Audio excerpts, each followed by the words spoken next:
Hi guys, it's me, Angie, and I have crinkles in my lap, so hold on. I just had to run and get them because I forgot and I started filming the video. Yeah, anyway. Hi, I'm Angie. Welcome to my Floss Tube channel, the channel where I talk about my cross stitch. First, welcome to any new subscribers. I'm happy to have you here.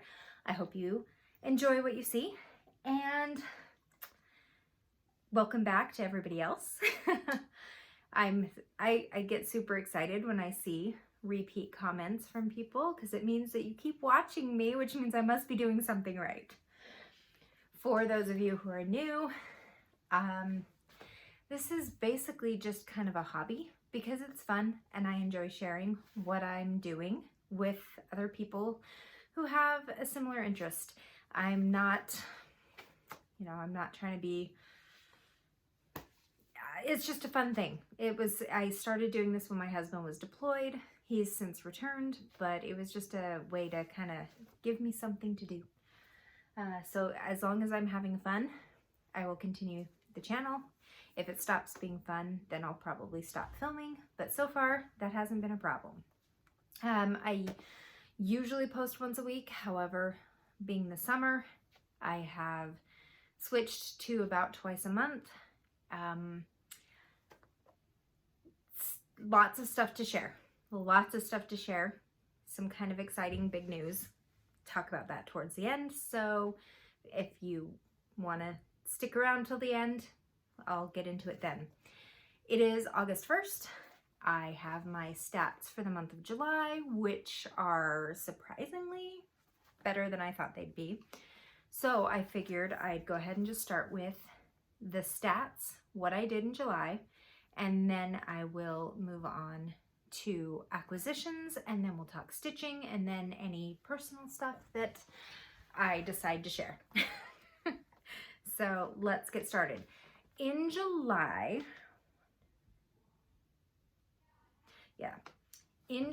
I worked on 10 projects. Now, I did not faithfully record in my planner. Normally I record every day that I stitch. I write down how many stitches and on what project I worked on. However, there were some times, especially towards the end of the month, where I worked on the same project for multiple days and I didn't actually record the stitches till the final day. So how many days I worked on each project are not completely accurate. I guessed kind of on what I vaguely remember doing. Normally I'm really good at keeping a running tally of my daily stitches. I do know that the numbers for how many stitches I put in, that I did keep track of very well. It's how many days I worked on each project that's a little iffy. So give or take a day or two on most. But anyway, I did work on 10 projects. Dark Queen of the Seas, I have recorded that I worked on it for 3 days, but I'm pretty sure I worked on it many, many more days with 100 stitches here, 100 stitches there. It was a large, it was a large section. It wasn't as large as the previous month's section, but it was still a significant amount of stitches. I put in 2,377 stitches in Dark Queen. Red, White, and Blue, if I remember correctly, in the last video, I shared the finish of one of the 5 patterns in this set. In Red, White, and Blue, I put 1,558 stitches because I started a second set and finished it. Oh, skip back to Dark Queen of the Sea. I finished all of the stitchy parts. So I will show you that. Today, actually, because it's August 1st, all the back stitching and beading, that part was released. And it's gonna be so amazing when it's finished with that part. So I stitch finished Dark Queen, and I finished part 2 of the 5-part Red, White, and Bloom series. Neverending Cycle, I worked on that for 2 days, and I'm pretty sure my stitches are accurate. It just sounds like a lot. But then I have to remember I did work on a big portion of it at the beginning of the month. So it's 3,062 stitches. And I finished Neverending Cycle. 11Zs I worked on one day for 988 stitches, and I finished that one. I started Loads of Fun, I worked on that one for one day and got 551 stitches. I pulled out Away We Ride, and I worked on that for 2 days, and that was 569 stitches. I worked on Giant Harry Potter for one day for 876 stitches. Stargazer, surprise. I worked on Stargazer for 6 days on the beading, and I did 1,463 beads, and I finished it.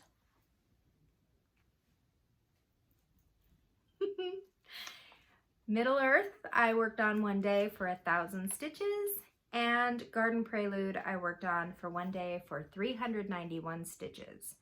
So, 10 projects, 1 new start, 4 finishes, 1 stitch finish, and 12,835 stitches this month, which is pretty cool considering I've got, let's see, in June, I did 8,000 stitches for the month. So I increased my stitches this month again. So excited. So that was my July stats, and they make me smile really big. So, I guess acquisitions. Okay. I mentioned in the last video that I joined my very first Friday night fight night in Bestitch Me Facebook page. I thought it was thunder. It's raining really hard outside right now, so I keep glancing over there because it's really pretty. So,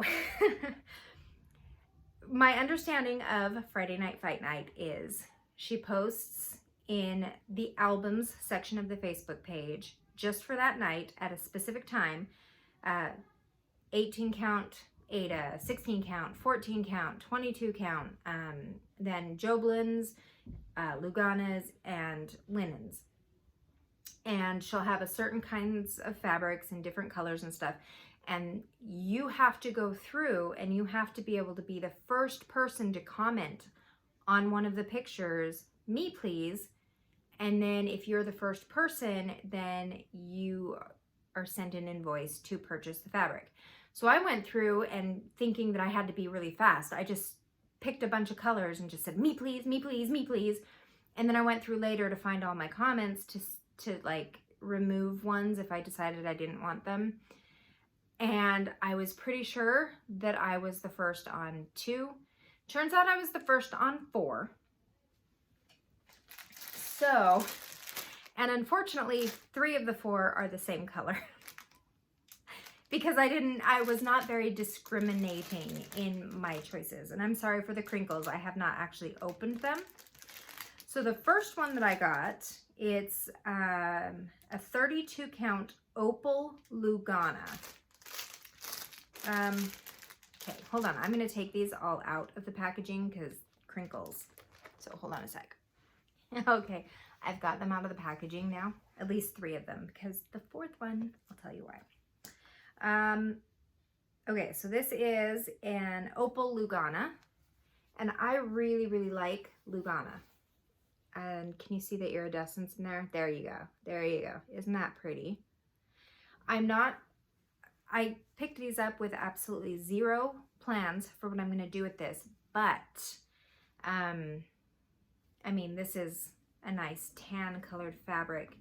I have the Cricut Collection 4 Seasons, summer, spring, autumn, winter. This would look really pretty, potentially for the winter or the spring maybe. I don't know. But now I have it. It'll go in my stash. And then someday I'm sure I will figure out exactly what needs to be on this.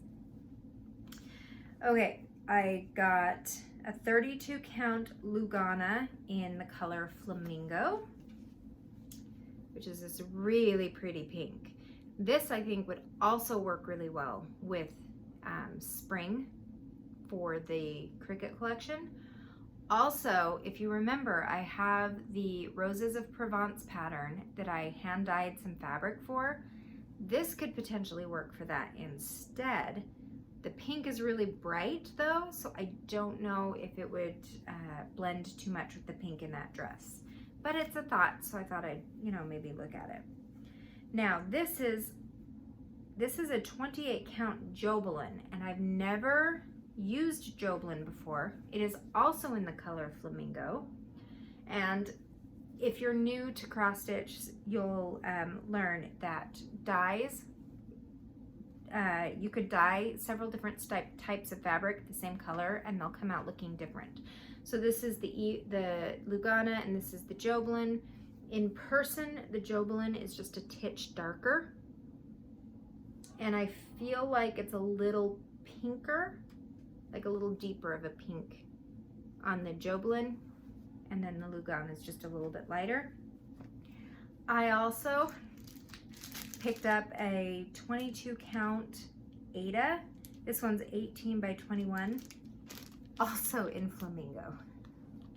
So I have 3 in Flamingo, and I do not have a lot of things that need a pink background. I do have a Valentine's Day pattern from Autumn Lane Stitchery that I think I'm going to use on one of these Flamingos though, because it's a Valentine's Day. This one, the Ada, however, I am actually going to give it away because I don't need 3 Flamingo fabrics and because I just feel like it. So if you are interested in an 18 by 21, 22 count Ada fabric in the color Flamingo, then please just comment with the word Flamingo.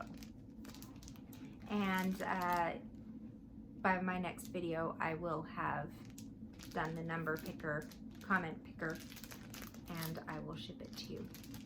So, 18 by 21, 22 count Ada fabric in the color Flamingo. I also picked up for my Cryptid Sow, which also starts today. Today, if you're interested, thewitchystitcher.com is doing a stitch along. It's called the Cryptid Sow, hashtag Cryptid Sow on social media. And the border for the stitch along was released today. I believe the stitch along is $22 just for the pattern. And then you get a code word so that you can then log in to where they're releasing the pattern.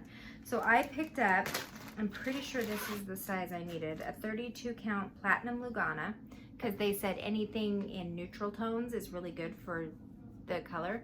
So this is just, it's just a nice tan color, beigey color.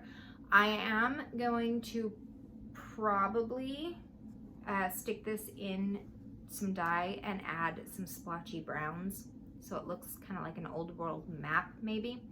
So I'll probably do that this week and then start the stitch along this week. It is just the border. It's all black except I think there are some half moons on the side that are kind of a brownish color. So that is something I just picked up.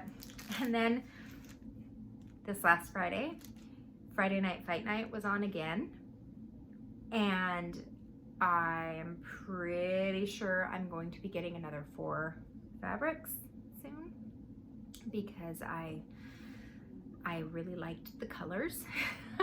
So I will find out in the next few days when I get an invoice how many I actually clicked on. I like fabric and they were really pretty, and it's that fear of missing out. And I also entered a few of the giveaways that she does. She does a bunch of giveaways, but you have to have purchased within a certain time frame from a Friday Night Fight Night or from her website in order to actually be allowed to enter the giveaway. So I entered a bunch of the giveaways just to see if I get any. I think you can enter as many as you like, but you only win 1.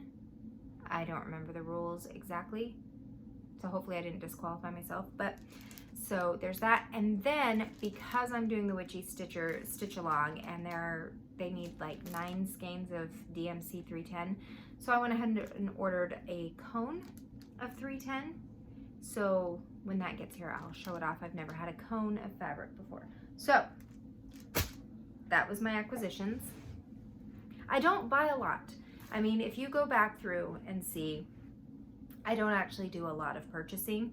So occasionally when I start purchasing again, I get a little excited and crazy, and I'll get a couple patterns, or a lot of times it's just the floss that I'm buying. I don't do a lot of fabric buying, but I like having kind of a supply of fabric sitting in the background in case I do pick up a pattern and I think, and then I have something I can potentially use. All right, so we'll go ahead and start with Garden Prelude as far as stitching goes. And I'm pretty sure I probably showed this to you last video, but again, or I'm not even sure. I think I showed it to you in the last video, but I was not in the mood to go through and watch the last video again just to see what I put in there. So I'm just gonna hold this up again. If it was in the last video, then yeah, you get to see it again. So Garden Prelude, I worked a lot on this area. I just have a little bit to finish, and this will be a page finish, and then I have 5 more pages. The next one will be the bulk of the bottom of the dress, and then there's another long part of the dress, and then there might even be another page with just a little tip of the dress, because this is a really long dress. And pretty soon I'm gonna actually have to go through where I previously started stitching it and ripping out. I haven't been removing those stitches. I should work like 10 minutes a day on removing those. This is a restart for anybody new. I started stitching it, but the colors I chose, because normally this dress is teal, the colors I chose in the previous stitching were not contrasting enough, so I restarted it with some new colors. It looks a lot better. So then I pulled out Away We Ride, because I was in kind of a Halloween-y mood. And so here we are. Here's what I've done. I had the house and the first crow finished. I added some more of this bottom and started working this tree. So I did a decent amount on Away We Ride, gearing up for October and the fall months. And then again, because I was in a Halloween mood and I had just completed Red, White, and Bloom and the Neverending Cycle, and I was in the mood to complete some more, so I thought, hey, I'll pull this out and see if I can finish it, which I can't because I think my stitching is off somewhere. What a surprise for me, right? I worked on Ornate Halloween. I finished some border in here, finished some skeletons. Everywhere I'm counting shows that my stitching is on, but for some reason, if I finish this jack-o'-lantern where it's supposed to be, it's too close to this moon, so I'm not sure where I got off. It's not a big deal. I can adjust, and I don't think anybody will notice if I need to adjust. But once this is finished, then I can start. I mean, this is almost done. This whole part is done. I just have to do this part down here. It's a very small pattern, so it's just not easy to stitch because it is a mix of DMC and I'm using a copper DMC Light Effects, one of the shiny, you know, Krynic style. So it's not super easy to stitch. So there's where I'm at with Ornate Halloween. I wanted to try and get it finished by Halloween so I can put it in a little frame and just add it to my decor. If you've been with me for a while, you'll know I'm a big fan of Halloween. Okay, so Red, White, and Bloom. I'm just going to show both because, hey, why not? So the last video I showed you, I finished this part of Red, White, and Bloom. And then I pulled out part 2, another part. This is the whole thing. It is a sunflower. And then I'm going to be working on this side with another. I have enough room to do 2 more of the patterns on this piece of fabric. And then I'll just have one left. So my goal had been to have these done by the 4th of July, but nope, because I'm not, yeah. They're easy to stitch. They're not obnoxious or anything. It's just, I have a lot of, I think I counted, I am down to 22 whips. I started the year off, I think, with 32, so I've gone down 2. That's good. But I'm about to start some more. So I'm trying to keep it under control. So there was that. And then I can't remember if I showed you this, and since I mentioned it, I'll go ahead and, I can't remember. I'm pretty sure I showed you, yeah, I'm pretty sure I showed you my finish of the Neverending Cycle. I'll show it again just for funsies. So I finished Neverending Cycle. And then I started, I think I may have shown you this last time as well, but just in case, I started Loads of Fun. So that's where I'm at. It's messy and it's got dog hair on it because my dog knows no boundaries. And he's whining at the door because somebody is squeaking his toy and he wants to go run after it. So I'm going to let him out. Hold on a second. Okay. They're squeaking the toy and he's going to go bounding down the stairs. I'm always scared when he goes bounding down the stairs because I'm afraid he's going to get hurt. All right, so that's an old code word. So we've got Middle Earth. I'm trying to hold these up so that I can put before pictures and you can see the difference, but it's hard because I can't remember exactly where I need to put it. In front of my face, so that I can have a split screen. But for this one, I worked on all of this down here. I wanted to get some more in this middle area done before moving down. I'm trying to stitch as much as I can before having to move the Q-snap again.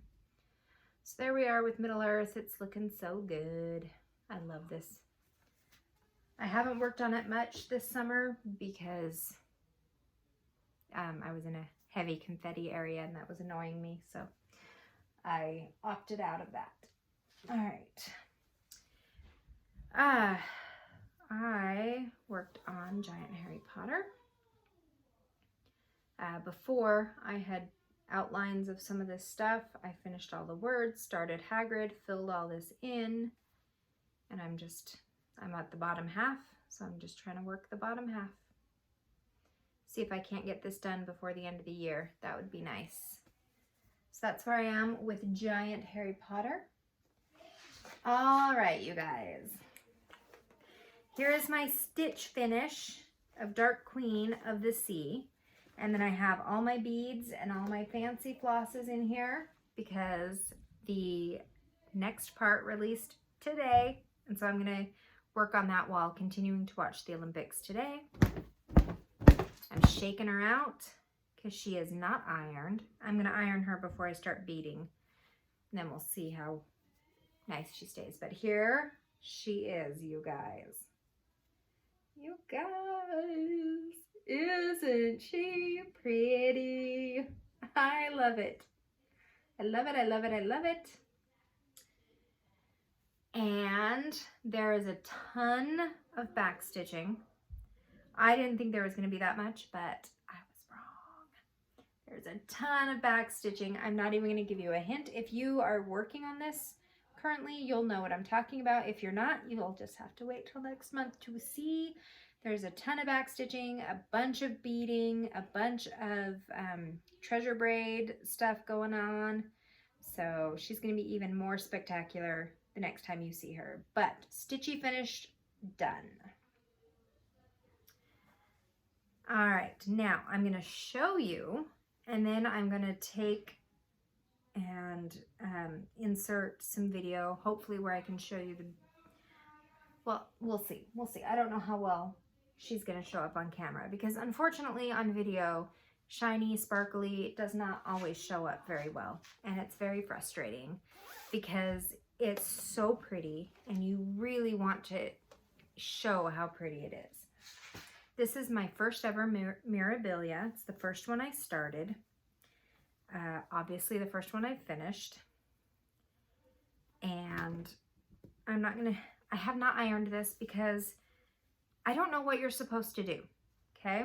If you've done multiple Mirabilias, maybe you can tell me this, but once I'm used to finishing a stitch and then washing it and ironing it and then showing it off and being like, ta-da, I'm done.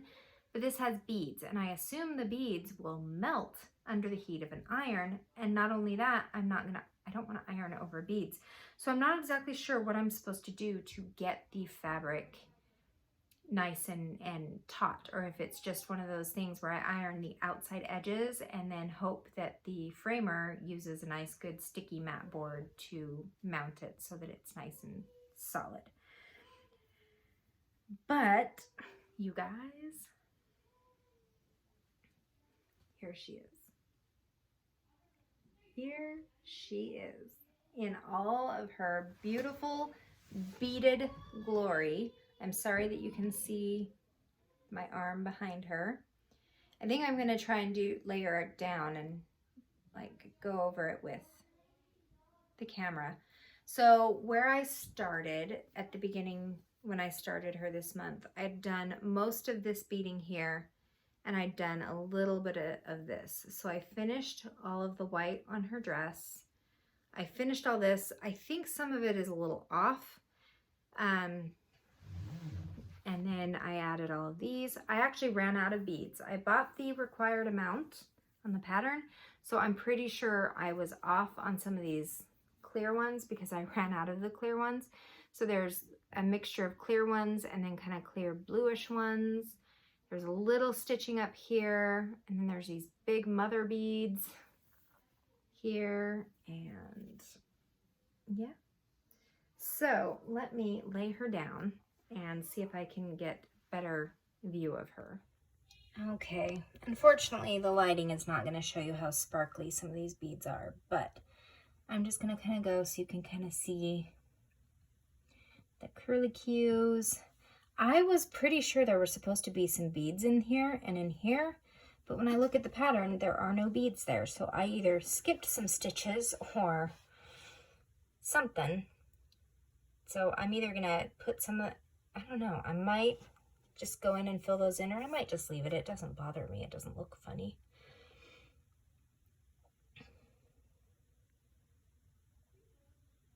This is my first time beading, so I'm sure that there are some things that I could have done differently, or ways to make the beads look more smooth where they're on here.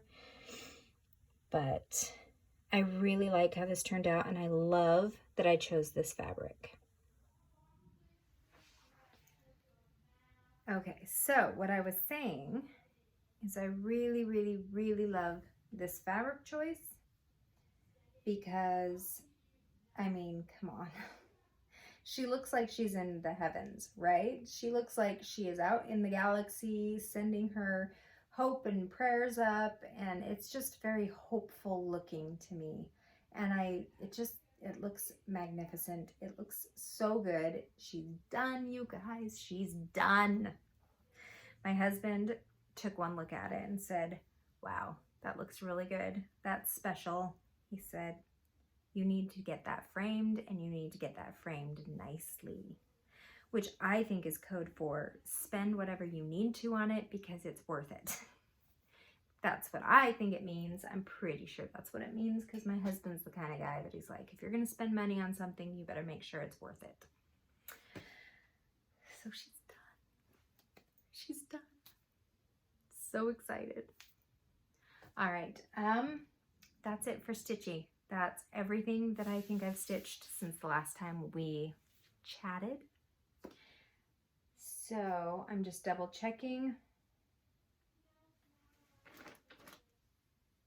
Yes, that's everything. So on to stuff. 24 hours of cross stitch. We had 24 hours of cross stitch marathon. That is when I did that's when I finished the stitching of Dark Queen and did almost all of the beading on my Stargazer. However, I did not keep track of it the way I did because, okay, let's see, how shall we go into the stories? my husband took leave.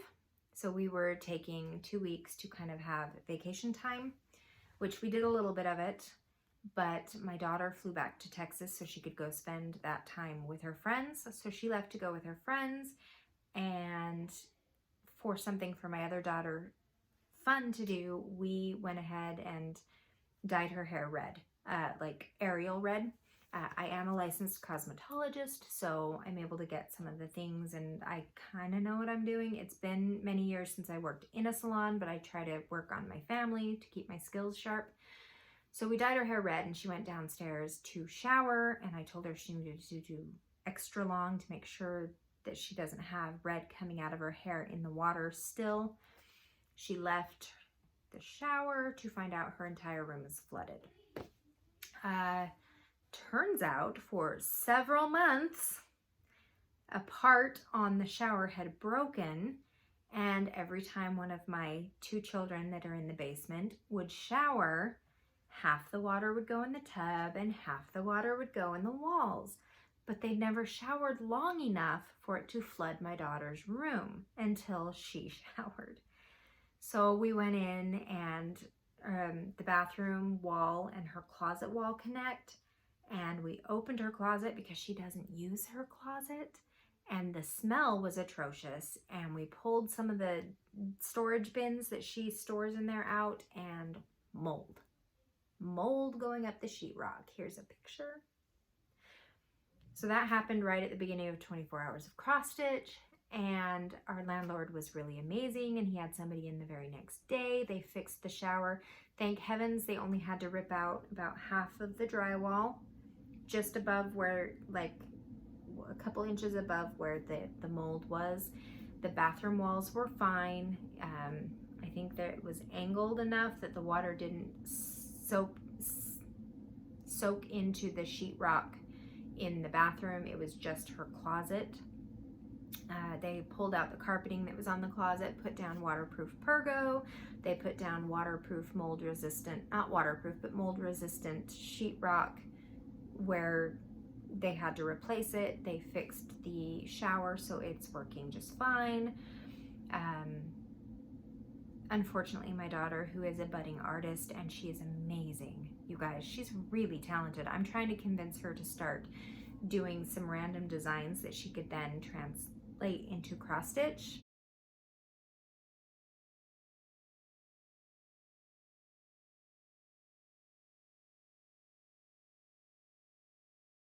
To make some money, because she's 13 and she always wants money. But some of her special artwork was on her floor. We're trying to teach her that you don't keep things that are special to you on the floor because they were ruined.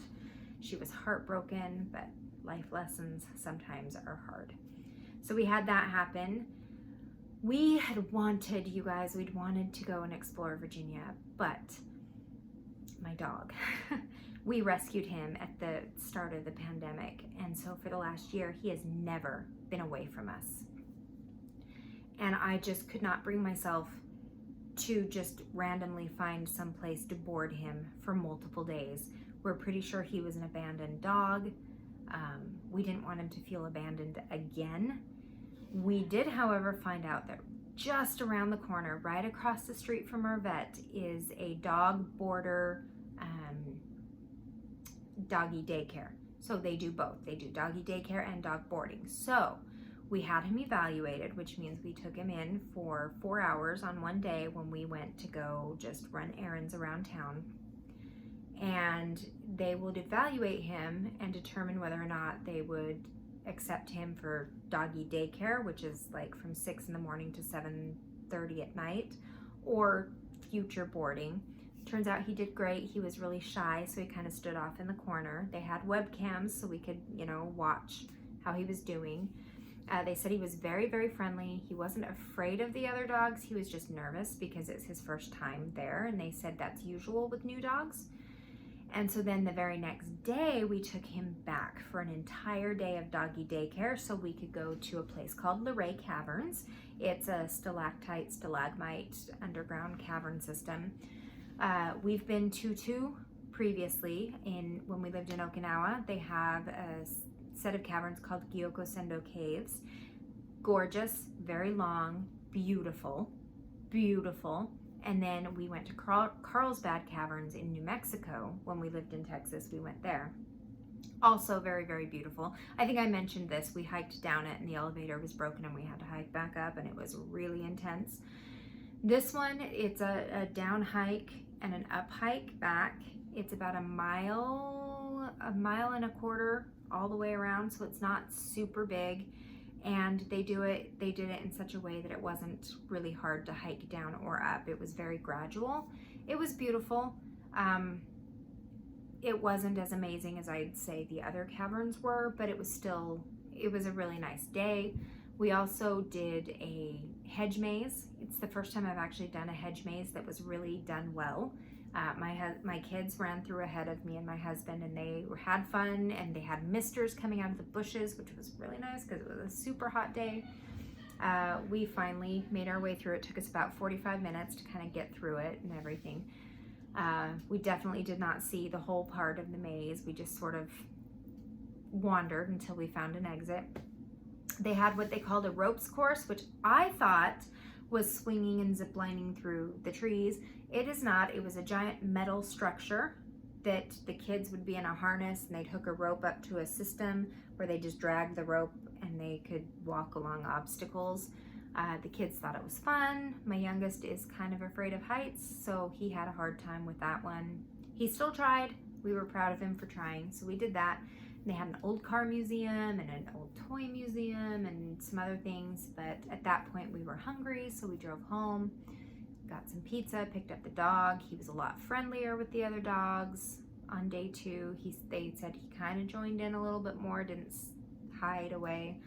So we're trying to make plans to take him back a couple times a month just for doggy daycare so that he gets used to it, so that eventually we can do boarding and we can go on some overnight trips without, and he'll know that, oh, when I come here, they always come and pick me up again. We took the kids to an indoor climbing place called Sport Rock, and they did some an open belay class, and they got to climb a bunch of different walls.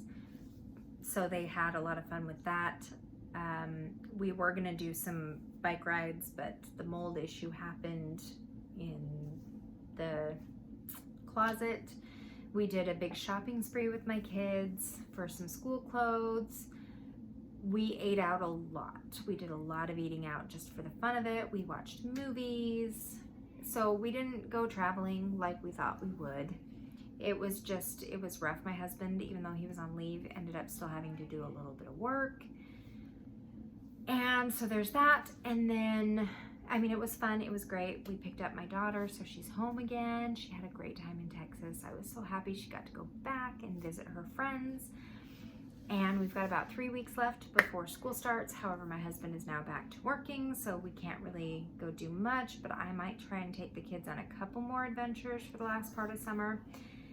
And then the big thing, which is why I'm probably gonna stick with the twice a month video. I didn't tell you this before because I was waiting to make sure I was 100% sure, and I am 100% sure, but I am actually starting school in August. I am going into veterinary technician track, hopefully to become a vet tech. Maybe full-fledged veterinarian, but that's doubtful. I'm not sure I want that level of responsibility, but I have wanted to work in a veterinary service field for a very long time. The last 5 years, it has been on my mind. I was really thinking about it when we lived in Texas, but we were only going to be there for 2 years, and that's not enough time to really get the full degree. You can do it in 2 years, 2 to 3 years. My husband is most likely going to extend here. We're pretty sure, since it was actually several of his boss's idea that he extend, it would take a pretty big issue for them not to accept it, which gives me another 3 years, which means I could start and finish the degree here in Virginia. Potentially even start working here before we have to move somewhere else. Hopefully not overseas, because that would kink the plans a little bit, but I wish if I'd known we were going to be in Texas for 3 years, I probably would have jumped on it then and started. But we didn't know we were going to be there an extra year until about 6 months before we were supposed to move. So there's no way we would have known. So I'm starting school in August. That is the life stuff. So I am going to finish the video. My kids are hungry. We're going to have some dinner. I'm going to continue to watch the Olympics, which if you haven't been following, they've been so good. I love the Olympics. Pull out some stitching, work on my new Dark Queen stuff, and yeah, I'll talk to you guys again soon. Bye. Oh, don't forget the giveaway. So comment flamingo if you are interested in that fabric. So, all right.